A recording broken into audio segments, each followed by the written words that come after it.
आखिर गाय माता को पहली रोटी खिलाने से कौन सा पाप नष्ट हो जाता है। ओम नमः शिवाय। दोस्तों, क्या आप जानते हैं गाय माता को एक रोटी खिलाने से कौन सा फल मिलता है। आखिर गाय माता को एक रोटी खिलाने से हमारे कौन से पाप नष्ट हो जाते हैं। दोस्तों, हमारे सनातन धर्म में गाय को माता कहा जाता है और गाय माता की पूजा भी की जाती है। इस ब्रह्मांड में गाय एक ऐसी पशु है जिसकी पूजा आराधना और सेवा करने से गरीब व्यक्ति भी अमीर बन सकता है। गाय की पूजा करने से समस्त मनोकामनाएं तुरंत पूर्ण हो जाती है। दोस्तों, गाय माता के शरीर में कई कोटि देवी देवताओं का वास होता है।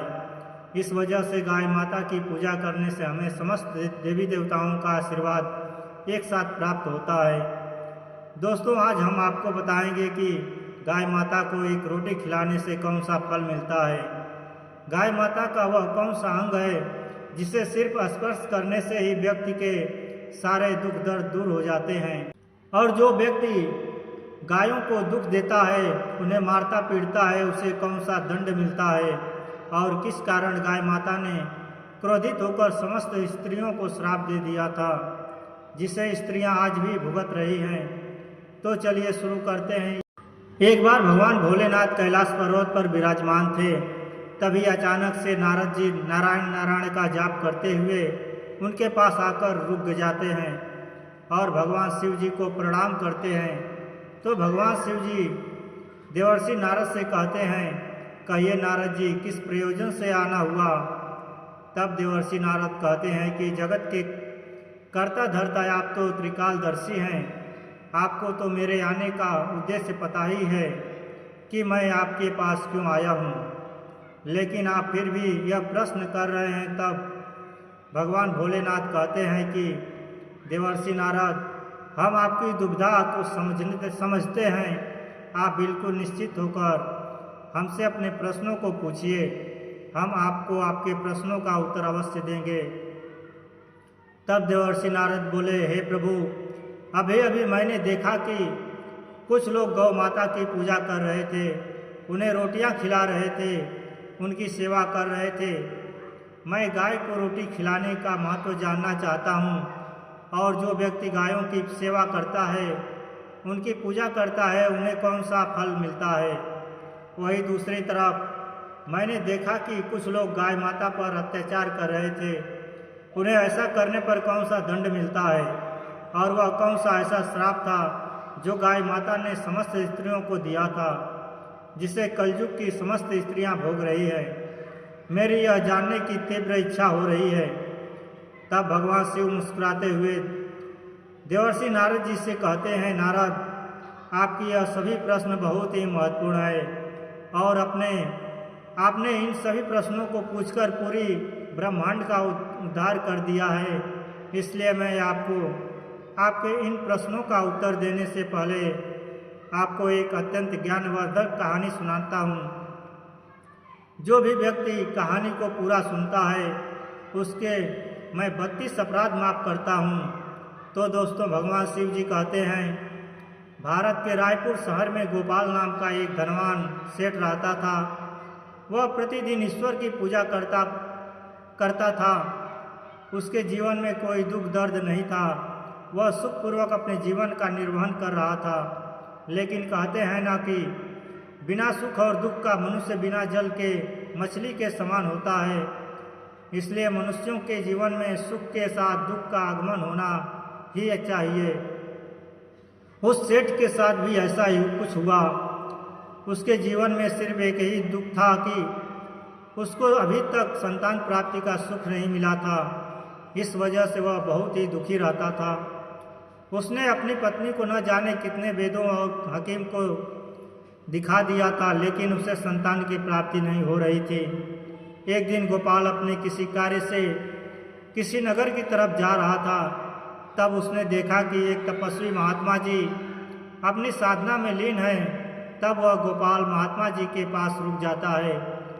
कुछ देर ऐसे ही बैठने के बाद तपस्वी महात्मा जी अपनी आंखें खोलते हैं।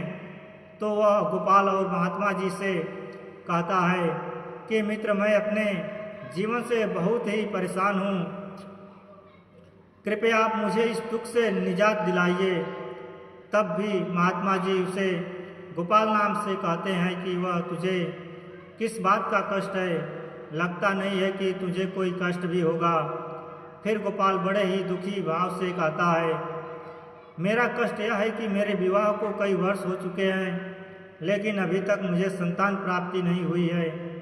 कृपया आप मुझे यह बताने का कष्ट करें कि मुझे संतान की प्राप्ति क्यों नहीं हो रही है, और आप कृपया करके मुझे संतान प्राप्ति का उपाय भी बताएं, जिसे करने के बाद मुझे संतान का सुख मिल सके।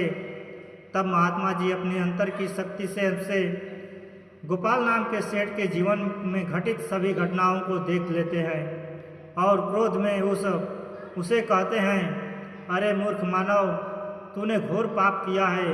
क्या तुझे याद नहीं, एक बार जब तू किसी नगर को जा रहा था, तब एक वृक्ष के नीचे एक गाय अपने बछड़े के पास भूख प्यास से तड़प रही थी। तब उस समय न तो तुम गाय को भोजन कराया था, न ही तूने उस गाय को प्रणाम किया था। उस गाय ने तुझसे सहायता भी मांगी थी, लेकिन तूने उस दिन उस गाय माता की पुकार को सुनकर भी नज़रअंदाज कर दिया था, और तेरी इसी उद्यमिता को देखकर उस गाय ने तुझे संतान न होने का श्राप दे दिया था।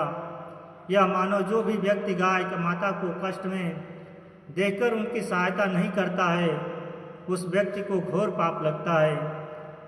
दोस्तों, भगवान शिव देवर्षि नारद से कहते हैं कि देवर्षि नारद जी, इस प्रकार उन महात्मा जी ने उस गोपाल नाम के सेठ को उसके पापों के बारे में बता दिया। तब वह सेठ रोते हुए कहता है कि भगवान, मुझसे इतना बड़ा पाप कैसे हो गया, मुझे अपने आप से घृणा हो रही है। मेरी वजह से उस गाय और उसके बछड़े को इतना दुख सहना पड़ा। फिर वह गोपाल नाम का सेठ उन महात्मा जी से कहता है कि गुरुदेव, मैं अपने इस पाप का पश्चाताप करना चाहता हूँ। मैं जानता हूँ कि मेरा अपराध क्षमा योग्य नहीं है, लेकिन फिर भी मैं अपनी स्वतंत्रता का प्रायश्चित करना चाहता हूँ। कृपया करके आप मुझे इसका कोई उपाय बताएं, जिसे करने के बाद मुझे मेरे पापों से मुक्ति मिल सके। फिर महात्मा जी उस गोपाल नाम सेठ से कहते हैं कि गोपाल, तुम दुखी मत हो। इसका उपाय यह है कि तुम मेरे आश्रम के समीप रहने वाली कालिंदी नाम की गाय की सेवा करो, उसकी पूजा आराधना करो, वह तुमको अवश्य ही पुत्र प्राप्ति का आशीर्वाद देंगे। फिर वे महात्मा जी गोपाल को एक मंत्र जाप करने के लिए कहते हैं और कहते हैं कि तुम्हें इस मंत्र का जाप करना है।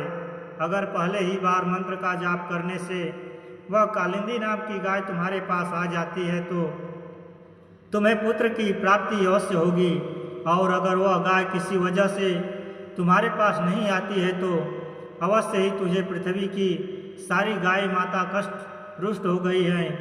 तब वह सेठ उस मंत्र का जाप करने लगता है। उसके पहले बार ही मंत्र का जाप करते ही वह कालिंदी नाम की गाय उस आश्रम में उस गोपाल नाम के सेठ के पास आने लगती है। उस गाय को आता देखकर वे महात्मा जी से बोले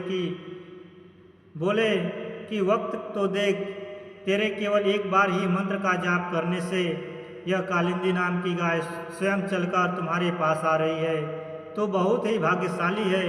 यह गाय निश्चित ही तेरे सभी दुखों को दूर कर देगी। तो इस कालिंदी नाम की गाय को वन में चलकर इसकी सेवा करना, जंगल में रहने वाले हिंसक पशुओं से इसकी रक्षा करना, और अपनी पत्नी से भी कह देना कि वह भी इस कालिंदी नाम की गाय की सेवा करें, इसकी पूजा आराधना करें, जिससे प्रसन्न होकर यह गाय तुझे संतान प्राप्ति का आशीर्वाद प्रदान करे। फिर वह गोपाल नाम का सेठ महात्मा जी को प्रणाम करके उस कालिंदी नाम की गाय को अपने साथ अपने घर ले जाता है और अपनी पत्नी से कहता है कि भाग्यवान, हमें संतान के लिए इस कालिंदी नाम की गाय की सेवा करनी है। दोस्तों, भगवान शिव देवर्षि नारद जी से आगे बताते हैं कि उसके दूसरे दिन सुबह होते ही उस गोपाल सेठ की पत्नी उस गाय की पूजा करती है, उसे कुछ रोटियां खिलाती है। फिर वह सिर्फ उस गाय को चराने के लिए वन में लेकर चला जाता है और उस वन में पहुंचकर बस उस गाय को हरी हरी घास खिलाने लगता है। जब वह कालिंदी नाम की गाय किसी वृक्ष के नीचे विश्राम करने के लिए बैठती है तो वह सेठ भी उसके साथ बैठ जाता है और विश्राम करने लगता है। फिर वह गोपाल नाम का सेठ उस गाय के शरीर पर बैठी हुई मच्छर मक्खियों को हटाने लगता है और अपने हाथों से उसके मस्तक को सहलाने लगता है। इस प्रकार से उस सेठ को उस गाय की सेवा करते हुए जब शाम हो जाती है तो गोपाल उस गाय के साथ अपने घर लौट आता है। घर पहुंचते ही वह गाय जब अपनी पूंछ से धूल उड़ाती है तो गोपाल का घर पवित्र हो जाता है और उसके सभी पाप नष्ट हो जाते हैं। गोपाल की पत्नी उसकी विधि पूर्वक पूजा आराधना करती है और उसके चरणों में कई बार मस्तक झुकाती है। फिर उस कालिंदी नाम की गाय से प्रार्थना करती है और हाथ जोड़कर वह उसके आगे खड़ी हो जाती है। फिर वह गाय उस गोपाल सेठ की पत्नी की पूजा को स्वीकार कर लेती है और गोपाल की पत्नी पर अपनी दृष्टि डालकर उसके सभी दोष समाप्त कर देती है। गाय की दृष्टि पड़ते ही उस सेठ की पत्नी पवित्र हो जाती है। इस प्रकार से उस गोपाल सेठ को उस कालिंदी नाम की गाय की सेवा करते हुए 28 दिन बीत जाते हैं। फिर 29वें दिन में जब गोपाल उसे गाय को लेकर वन में चला जाता है और उस वन में पहुंचकर वह गाय वन के बीच में चली जाती है जहां पर कई सारे पेड़ पौधे झाड़ियां और बड़ी बड़ी घास थी। उसमें जाकर वह घास चरने लगती है। इतने में ही एक शेर पीछे से आकर उस कालिंदी नाम की गाय को बलपूर्वक दबोच लेता है। गोपाल को शेर के आने की आहट तक नहीं होती। उस शेर की कर्कश दबोच होने के कारण वह कालिंदी नाम की गाय दर्द भरे स्वर में जोर से बोलने लगती है कि सेठ जी मेरी रक्षा करो, सेठ मेरी रक्षा करो। और जैसे ही गोपाल उस गाय की आवाज़ सुनता है वैसे ही वह दौड़ता हुआ उस गाय के पास पहुंच जाता है और वह देखता है कि एक खूंखार शेर ने कालिंदी नाम की गाय को बलपूर्वक दबोच रखा है। इस वजह से उस गाय की आंखों से आंसुओं की धारा बह रही थी। तो गोपाल बहुत ही दुखी हो जाता है और एक हाथ में डंडा उठा लेता है। दोस्तों, भगवान शिव जी कहते हैं कि हे देवर्षि नारद, जब गोपाल डंडा उठाया तो उस समय वह शेर की तरफ नहीं देख रहा था, लेकिन जब उसका नज़र शेर की तरफ पड़ा तो उस शेर को देखते ही डर के मारे गोपाल का शरीर कांपने लगता है। उसकी सारी शक्ति खत्म हो जाती है। फिर वह शेर गोपाल से ऊंची आवाज़ में कहने लगता है कि मेरे ऊपर प्रहार करना तुम्हारी बस की बात नहीं है, क्योंकि भगवान शिव मेरी पीठ पर पैर रखकर नंदी पर बैठते हैं। इसलिए तू मुझे मारने की चेष्टा मत कर और यहाँ से लौट जा। शायद ईश्वर ने इस गाय को भोजन के रूप में मुझे भेज दिया है, इसलिए तुम मुझे परेशान मत करो। तुम अपनी जान बचाकर तुरंत यहाँ से निकल जाओ। फिर गोपाल उस शेर से कहता है, कृपया आप इस गाय को न मारें। इस गाय को एक बहुत ही तपस्वी महात्मा जी ने मुझे मेरे सभी मनोरथ को पूर्ण करने के लिए दी है। कृपया आप इसकी हत्या न करें, क्योंकि इसकी हत्या करने पर तुम्हें महापाप लगेगा और इसका एक छोटा बछड़ा भी है जो घर पर इसका इंतजार कर रहा है।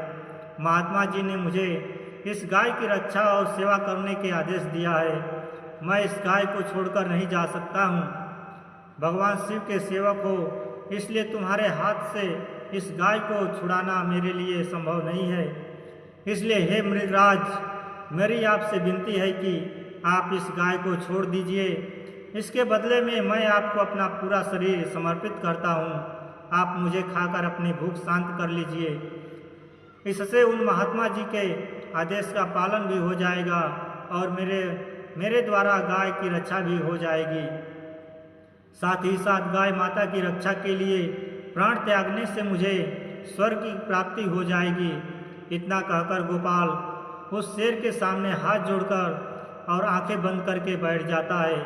फिर अचानक से गोपाल के कानों में एक स्वर सुनाई देने लगता है कि हे पुत्र, मैं तुम्हारी सेवा से बहुत ही प्रसन्न हूँ। यह सुनकर गोपाल उठकर खड़ा हो जाता है और वह अपने सामने उस गाय को देखता है और अपने मन में सोचते हुए कहता है, वह शेर कहीं दिखाई नहीं दे रहा है जिसने आपको बलपूर्वक दबोच रखा था।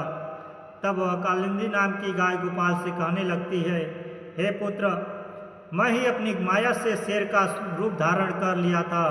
मैं तुम्हारी परीक्षा लेना चाहती थी। मैं देखना चाहती थी कि संकट पड़ने पर तुम अपने प्राण बचाते हो या फिर मेरे। यह मैं कैसे किया यह तो यमराज भी नहीं जान सकते हैं, लेकिन तुम मेरी परीक्षा में सफल हो गए। तुम मेरे प्राणों की रक्षा के लिए अपने प्राण संकट में डालने के लिए तैयार हो गए थे, इसलिए मैं तुम पर बहुत प्रसन्न हूँ। अब तुम कहो तुम्हें कौन सा वरदान चाहिए, मैं अवश्य ही तुम्हारी मनोकामना को पूर्ण करूँगी। वह गोपाल नाम का सेठ कहता है कि हे गौ माता, मेरी केवल एक मनोकामना यह है कि कृपया आप मुझे संतान प्राप्ति का सुख प्रदान कीजिए। फिर कालिंदी नाम की गाय ने कहा कि पुत्र, तुम एक पत्ते के दोनी में मेरा दूध लेकर अपनी पत्नी के साथ ग्रहण करो, इससे तुम्हें धर्म का पालन करने वाली संतान की प्राप्ति होगी। वह गोपाल नाम का सेठ कहने लगा कि हे गौ माता, मैं आपके मधुर वचनों को सुनकर बहुत ही मुकद्दर हो चुका हूँ। अब आप मेरे साथ मेरे घर चलिए। मैं आपकी पूजा करके आपको भोजन कराता हूँ और सभी प्रकार के अनुष्ठानों को पूरा करके आपके अमृत के समान दुग्ध पान करता हूँ। इसके बाद वह गोपाल नाम का सेठ उस गाय को अपने साथ लेकर अपने घर चला जाता है। घर पहुँचने पर उस सेठ की पत्नी उस गाय की पूजा पाठ करने लगती है। तब उस गाय ने गोपाल की पत्नी से कहा कि पुत्री, तुम मेरी पीठ को स्पर्श करो, इससे तुमको अत्यंत गुणवान धर्म का पालन करने वाली संतान की प्राप्ति होगी। फिर उस सेठ की पत्नी ने गाय की पीठ को स्पर्श किया। गोपाल और उसकी पत्नी उस गाय की विधिपूर्वक पूजा आराधना करते हैं और उस गाय माता के अमृत के समान दूध को प्रसाद समझकर ग्रहण करते हैं। फिर वे दोनों सेठ और सेठ उसकी पत्नी महात्मा जी के पास पहुंच जाते हैं। तभी महात्मा जी उन दोनों को खुश देखकर कहने लगते हैं, धनेश, अब यह गाय तुम दोनों से बहुत ही प्रसन्न है। अब तुम्हारी सभी मनोकामनाएं अवश्य ही पूर्ण हो जाएंगे। दोस्तों, भगवान शिव जी कहते हैं कि हे देवर्षि नारद, जो भी मनुष्य गाय की सेवा करता है, उसे भोजन खिलाता है, उसकी पूजा आराधना करता है, उसकी सभी मनोकामनाएं पूर्ण हो जाती है। और जो भी व्यक्ति गाय की रक्षा करता है वह कभी भी गरीब नहीं रहता है और मृत्यु के बाद उस व्यक्ति को सीधा स्वर्ग की प्राप्ति होती है और उस व्यक्ति को भगवान भोलेनाथ के साक्षात दर्शन प्राप्त करने का सौभाग्य मिलता है। जो भी व्यक्ति श्रद्धापूर्वक गाय का दूध पीता है उसे कोई बीमारी नहीं होती है और जो व्यक्ति गाय की पीठ को स्पर्श करता है उसके सभी पाप तुरंत ही नष्ट हो जाते हैं। जो व्यक्ति गाय को एक रोटी खिलाता है वह व्यक्ति नरक की बैतरणी नदी को गाय की पूंछ पकड़कर पार कर लेता है। इतना करने से ही मनुष्य सभी ऐश्वर्य और यश को प्राप्त कर लेता है। वह व्यक्ति कभी भी गरीब नहीं रहता है। अतः हमें गाय माता की सेवा आराधना अवश्य करना चाहिए, क्योंकि ऐसा करने से मनुष्य को 7 पीढ़ियों तक मनुष्य योनि में जन्म लेने का सुख प्राप्त होता है। गाय माता की सेवा करने वाला व्यक्ति रंग से राजा भी बन सकता है। दोस्तों, भगवान शिव जी देवर्षि नारद से कहते हैं, इस प्रकार गोपाल के द्वारा उस कालिंदी नाम की गाय की सेवा करने से उसे एक पुत्र की प्राप्ति होती है। दोस्तों, भगवान शिव कहते हैं कि देवर्षि नारद, आपका पहला प्रश्न का उत्तर मिल गया होगा और आपका दूसरा प्रश्न यह था कि जो व्यक्ति गायों को मारता पीटता है उन्हें कौन सा दंड मिलता है। तो मैं आपको बता दूं कि उन व्यक्तियों को ऐसा करने पर सीधा नरक की प्राप्ति होती है और ऐसे व्यक्तियों को नर के देवता यमराज कई वर्षों तक खौलते हुए तेल के घड़े में डालकर पकाते हैं। दोस्तों, भगवान शिव जी नारद जी से कहते हैं, हे देवर्षि नारद, अब तो आपके सभी प्रश्नों के उत्तर मिल ही गए होंगे। तब देवर्षि नारद जी कहते हैं, हे प्रभु, आपने मुझे मेरे इस प्रश्न का उत्तर नहीं दिया है कि गौ माता ने समस्त स्त्रियों को वह कौन सा श्राप दिया था जिसे आज भी स्त्रियां भोग रही हैं। फिर देवर्षि नारद जी की बातों को सुनकर भगवान शिव जी कहते हैं कि देवर्षि नारद, आपको आपके इस प्रश्न का उत्तर जानने के लिए एक और ज्ञानवर्धक कहानी सुननी पड़ेगी। तब देवर्षि नारद जी कहते हैं कि प्रभु, आप उस कहानी को सुनाना प्रारंभ करें। मैं आपको विश्वास दिलाता हूँ कि मैं इस कहानी को शुरू से लेकर अंत तक पूरा अवश्य सुनूंगा। तब भगवान शिव जी कहते हैं, एक समय की बात है, किसी नगर में फेकू नाम का एक ब्राह्मण रहता था। उसने अपने घर में गाय को पाल रखा था। वह गाय उसे प्रतिदिन ढेर सारा दूध देती थी, जिसे बेचकर वह अपनी जीविका चलाता रहता था। और उस गाय का दूध बहुत ही अच्छा होने के कारण उसे बहुत मुनाफा भी हो रहा था। इसलिए वो उस गाय को प्रतिदिन वन में चराने के लिए ले जाया जाता था और शाम होने से पहले उस गाय को घर ले आता था। ऐसे ही कई दिन गुजर जाते हैं, लेकिन एक दिन ऐसा आता है जब वह गाय दूध देना बिल्कुल बंद कर देती है, जिसके कारण फेकू को भारी नुकसान का सामना करना पड़ जाता है। एक दिन उस गाय से परेशान होकर उस गाय को घर से निकाल देता है और जब वह गाय फेकू के घर में घुसने लगती है, वैसे ही उस गाय को डंडों से पीटने लगता है, जिससे वह गाय बहुत ही दूर एक वन में जाकर रहने लगती है। उस वन में चारों तरफ हरी भरी घासें थी, जिसे खाकर वह गाय अपना पेट भर लेती थी और एक पेड़ के नीचे बैठकर रात गुजार लेती थी। ऐसे ही कई महीने गुजर जाते हैं, लेकिन एक दिन जब वह गर्भवती हो जाती है तो उसे बहुत ही कठिनाइयों का सामना करना पड़ जाता है, किंतु वह किसी तरह से कष्ट को सहती हुई अपना जीवन यापन करने लगती है। इस वन के समीप में एक नगर पड़ता था। उस नगर में एक किसान रहता था। उसकी पत्नी बहुत ही लालची स्वभाव की थी। उसके लालची स्वभाव से वह किसान बहुत ही परेशान रहता था। दोस्तों, भगवान शिव जी कहते हैं, जब उस गाय को गर्भवती हुए 9 महीने बीत जाते हैं, तब अचानक से उस गाय को पीड़ा शुरू हो जाती है, लेकिन किसी तरह से वह उस पीड़ा को सहन कर लेती है और वह एक सुंदर से बछड़े को जन्म दे देती है। उस बछड़े को जन्म देने के बाद वह बछड़ा बहुत ही ज़्यादा गंदा हो जाता है, क्योंकि उस गाय ने गलती से अपने बछड़े को कीचड़ में जन्म दे दिया था और वह गाय अपने बछड़े को हिंसक जंतुओं से बचाने के लिए उसे अपनी पीठ पर रखने का प्रयास करने लगती है, लेकिन वह ऐसा करने में बार बार असफल हो जाती है। लेकिन वह ऐसा करने में बार बार असफल रही, जिससे वह गाय बहुत ही दुखी हो गई थी। तभी अचानक से किसान की पत्नी किसी कार्य के लिए उस वन में पहुंच जाती है, जहां पर गाय ने अपने बछड़े को हिंसक जंतुओं से बचाने के लिए उस बछड़े को अपनी पीठ पर रखने की कोशिश कर रही थी। जब किसान की पत्नी ने देखा कि उस गाय ने एक बछड़े को जन्म दिया है और उसके आसपास कोई भी नहीं है, तो किसान की पत्नी के मन में लालच जाग उठा और वह अपने मन में सोचने लगती है कि चलो मैं इस गाय को अपने घर पर चलती हूँ। यह मुझे ढेर सारा दूध देगी, जिससे मैं बहुत सारा धन इकट्ठा कर लूँगी।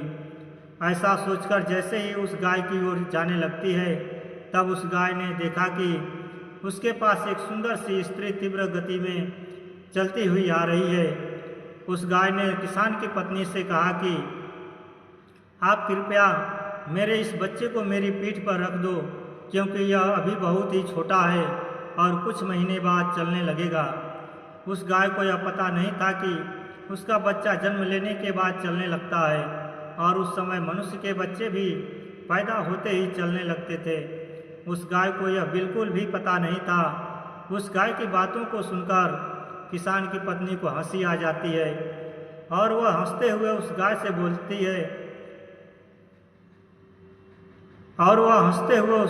बोली, अरे मूर्ख गाय, मैं तुम्हारे बच्चे को तुम्हारी पीठ पर क्यों रखूं?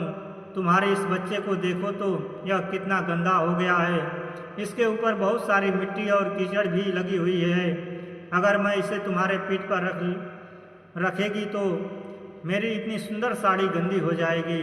तभी क्रोध में आकर उस गाय ने उस किसान की पत्नी को श्राप देते हुए कहा कि हे मूर्ख स्त्री, तू मेरे बच्चे को मेरी पीठ पर रखने में हिचकिचा रही है। आज से मैं समस्त स्त्रियों को यह श्राप देता हूँ कि आज मनुष्यों के बच्चे पूरे 9 महीने के बाद ही चलेंगे। गाय और जितने भी पशु पक्षी हैं उनके बच्चे पैदा होते ही चलने लगेंगे। दोस्तों, भगवान शिव देवर्षि नारद से कहते हैं, इस प्रकार गाय माता के श्राप को कलयुग की स्त्रियों को भी भोगना पड़ रहा है। ऐसा पहले नहीं था। पहले मनुष्य के बच्चे पैदा होते ही चलने लगते थे। सतयुग में सुखदेव पैदा होने के तुरंत बाद ही अपने पैरों पर चलने लगे थे और वेद व्यास भी जन्म लेने के तुरंत बाद अपने पैरों पर चलने लगे थे। यह बात तो सतयुग की थी, लेकिन कलयुग में ऐसा कुछ भी नहीं है। कलयुग में मनुष्यों के बच्चों को अपने पैरों पर चलने के लिए कम से कम 9 से 10 महीने लग जाते हैं। इसका कारण यह है कि गाय माता ने क्रोध में आकर समस्त स्त्री जाति को एक भयानक श्राप दे दिया था।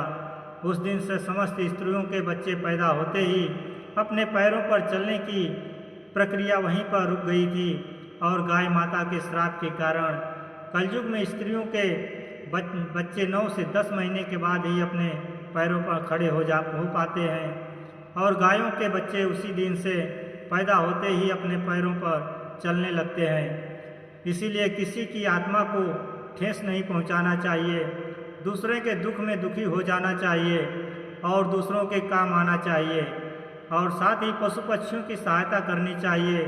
उसे स्त्री की एक गलती की वजह से कलयुग की समस्त स्त्रियों को गाय माता के श्राप का फल भोगना पड़ रहा है। दोस्तों, भगवान शिव जी कहते हैं कि देवर्षि नारद जी, अब तो आपको आपके सभी प्रश्नों के उत्तर मिल ही गए होंगे। तब देवर्षि नारद जी कहते हैं कि यह प्रभु, अब मुझे मेरे सभी प्रश्नों के उत्तर मिल गए हैं और आपने मुझे बहुत ही महत्वपूर्ण ज्ञान दिया है। मैं आपको विश्वास दिलाता हूँ कि मैं इस ज्ञान का विस्तार पूरे देवलोक में अवश्य करूँगा। जय श्री कृष्णा। दोस्तों, आपको यह कथा कैसी लगी कृपया कमेंट करके ज़रूर बताएं। वीडियो पसंद आया हो तो लाइक करें और अपने दोस्तों के साथ शेयर करें और कमेंट बॉक्स में जय श्री कृष्णा लिखना ना भूलें। और ऐसे ही और भी बहुत सारी कहानियों को सुनने के लिए चैनल को सब्सक्राइब जरूर करें और हमारे चैनल भक्ति गाथा संग्रह को सब्सक्राइब कर लें ताकि और भी ज्ञानवर्धक जानकारी आपको सीधे आप तक आपके माध्यम से प्राप्त हो सके। वीडियो के अंत तक बने रहने के लिए आप सभी को धन्यवाद। मिलते हैं अगली वीडियो में, तब तक के लिए धन्यवाद।